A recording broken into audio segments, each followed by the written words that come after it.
Buenas tardes, mi nombre es Jenny Juliet Mosquera Toledo del grado 11A y hoy vamos a hablar de la literatura y la filosofía grecorromana. Vamos a empezar a hablar por la literatura. ¿Qué es la literatura? La literatura es un conjunto de conceptos culturales de la civilización occidental que se identifica como clásico grecorromano. Los orígenes de la literatura se retoma como mínimo 300 años antes de Cristo, en los albores de las civilizaciones más completas, admirables por la historia humana. Los que conforman la literatura son los griegos y los romanos. Los griegos son la sociedad antigua de Grecia que puso énfasis considerable en la literatura. Muchos autores consideran la tradición literaria que comenzó como poemas épicos, como la Ilíada y la Odisea. Ahora vamos a hablar de los romanos. La literatura romana tomó muchas ideas y emitió un estilo griego. Escribieron sus obras en su propio latín.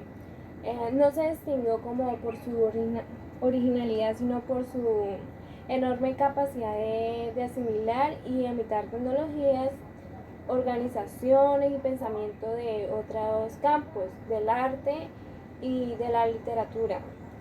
Su modelo sin duda fue el griego. Poesía y dramática. La poesía son géneros poéticos de la antigüedad que prefiguraron lo que hoy en día conocemos. Inicialmente fueron dos: la poesía épica, que son aquellas representaciones literarias donde el índole narrativo son escritos en versos acompañados a menudo con música, que eran denominadas epopeyas. También la otra es la poesía lírica, que son aquellas representaciones líricas destinadas a ser cantadas e incluso también bailadas. Hablaremos de la dramática.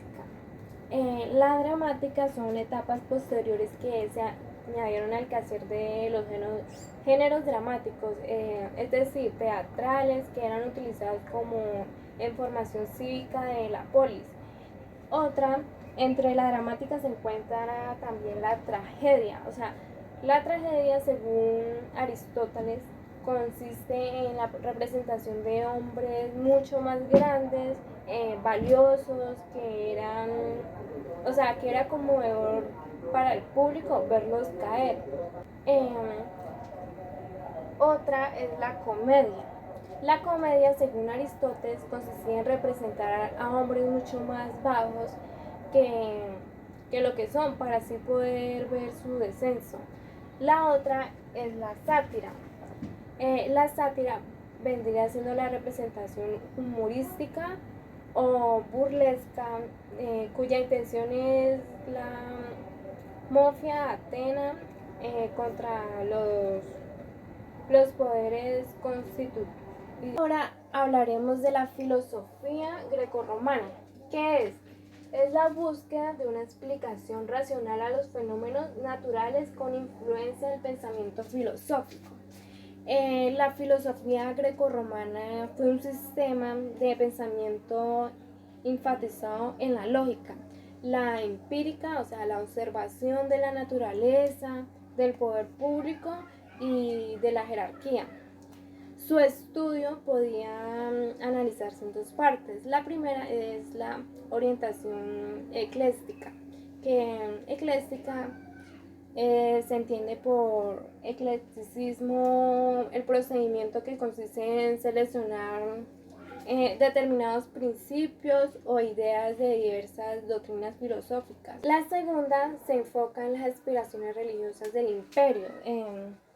Las inquietudes religiosas del momento son observadas por esta línea filosófica, produciéndose un surgimiento del platonismo y el pitagorismo. De esta forma, el racionalismo y el misticismo confluyen en la reflexión filosófica. Ambas religiones profesaban cultos varios.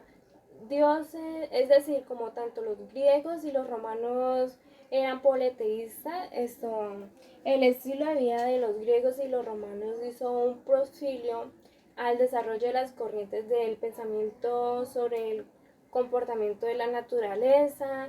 La filosofía greco-romana sentó los conocimientos de la filosofía occidental, ya que fue el primer de la humanidad para manifestaciones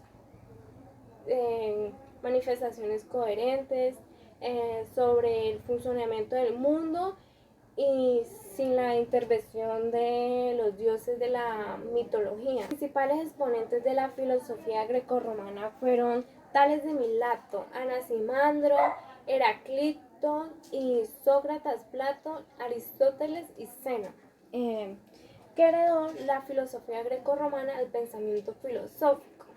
Heredó los más importantes tratados que hoy estudiamos, como la cosmología o estudio del cosmos. La otra, la ontología o estudio del ser, o la antropología, estudio del hombre. Gracias.